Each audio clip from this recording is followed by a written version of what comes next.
Now, a fresh civil war has broken out in the Conservative Party as the dust settles on their shocking local election results. The Tories lost a whopping 1,061 seats, with Labour and the Lib Dems profiting the most, gaining 536 and 407 respectively. The bombshell ballot results mean slippery Starmer's party is now the largest of local government, overtaking the Conservatives for the first time since 2002.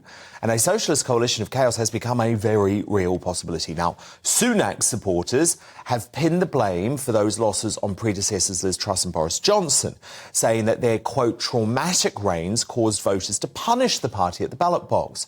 But Boris and Liz backers are demanding that the Prime Minister takes responsibility for the Tory hammering, with calls growing, including from some disgruntled councillors who have lost their seats, for Johnson to be reinstated as leader before next year's general election to avoid a Starmer-led coalition of chaos. So tonight, I'm asking you a very simple question, but it's an important one. Should Rishi Sunak take the blame for Conservative local election losses? Dan at gbnews.uk is my email. Our poll running at gbnews on Twitter. But to go head-to-head on this now, I'm joined by the former Conservative MEP, chairman of the Conservative Democratic Organisation, David Campbell Bannerman, and former Tory minister, Edwina Currie. So, David, look, you've been very outspoken about this. You think it's wrong to blame Boris or to blame Liz Truss, and that Sunak has to take responsibility for these historic local election losses. Why? Well, he's either been Prime Minister or Chancellor for 3 years, and he initiated this process of getting rid of Boris. He had ready for Rishi in December 21, it was, and July 22. So he's initiated his process, and we've gone from 2 to 4% behind Starmer in the polls to hitting 30%, and now we're back to about 17%. But it is a disaster. And we should have actually gained seats this time because we did so badly under Theresa May 4 years ago. And that just shows how badly we've done. And a lot of very hard-working, dedicated councillors have been lost this time. I think it is down to him. Remember, Boris turned things around in the same period, in about 6 months. He took on from Theresa May in 2019. We went from that disastrous result then to an amazing result at the national level with an 80-seat majority, the biggest since 1987. So, it can be done, but it doesn't look like Rishi is capable of doing it, I'm afraid. So, Edwina, David's right, isn't he? This is a total cop-out to blame Boris and Liz when Sunak has been Prime Minister for 6 months. Well, I'm not quite sure which planet David, bless him, is on, but it's certainly not the same one that we have here in the High Peak and in the north of England, where people tend to talk common sense most of the time. And they're quite clear that, as with many other incumbent governments in many other countries in the world, particularly in Europe, there's been a bit of a punishment exercise going on. There's an opportunity there to say the people are not happy with the cost of living crisis. They're not happy with the way that the NHS is being run. Yeah, they recognise that things can't be changed overnight, but still we want to see some action. Now then, Boris had ample opportunity to deal with all that. He had an 80-seat majority. I personally think he did very well on Brexit. I think he did very well on the pandemic, and he did very well to back Ukraine, one of the first leaders in the world to do that, and to do that with great determination. But he ran a chaotic government. He made rules that he put out to the public, which you, Dan, don't like, and which he did not keep.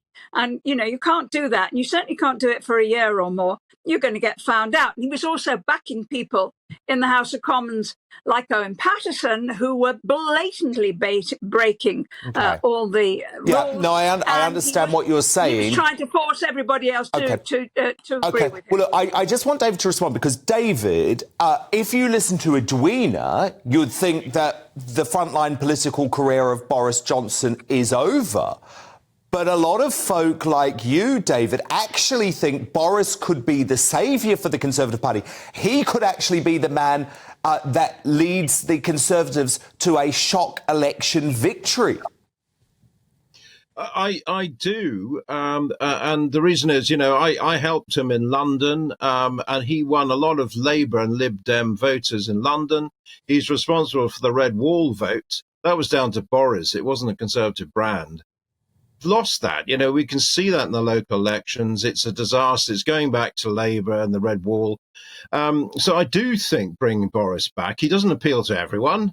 I know he's not perfect, certainly, but he is an election winner. And to be honest, as Tim Shipman reported in the Sunday Times, Sunak hardly campaigned, and many of the cabinet ministers hardly campaigned either. Boris is a great campaigner, and so that's the kind of person you want, fighting the next election, taking it to Labour, and taking on start. But at some point, you actually need somebody to be a good prime minister and to be able to take wise decisions and to run the country properly. Boris, in the end, was called out by his own ministers, and I think 60 of them actually resigned. I have defended on this programme, Dan, as you know, Boris so many times, over and over again, and we all got to the point of being thoroughly fed up with it. Absolutely, we want to see the back of him, see some proper government. Now, where I will agree, That's a giveaway. Edwina, hang on, where I will agree. Listen, David, shush, I'm agreeing with you. Shush. Okay. Where I will agree is I think Rishi needs to do something. And what I would like him to do is to take a leaf out of Margaret Thatcher's book at the time when I was working for her. And she looked at and she took advice on how to appear more authoritative.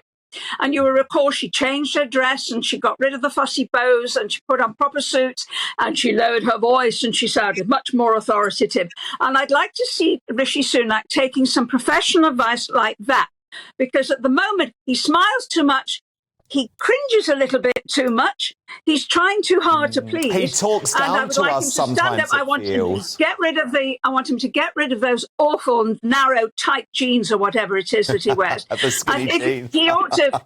Well, the way we were taught when we were kids, David, is shoulders back, head up. Not proud. Okay. You walk into a room with good point. authority. But David, with real before dash. Edwina agreed with you, you wanted to hit back at something she was saying. Well, no, I just say I agree with Edwina there. I think Sunak is very robotic. He's quite like John Major, dare I say, if that's right to mention. But he, is fairly technocratic in his delivery, and all he does is kind of just recite these 5 priorities, etc.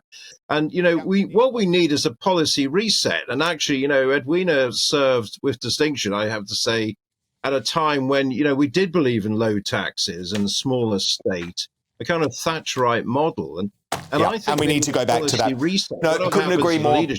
Couldn't agree more. But look, a fascinating debate, and there will be much more of this had. Conservative policies. No, good point. And we're going to have Kwasi Kwarteng here later in the show as well.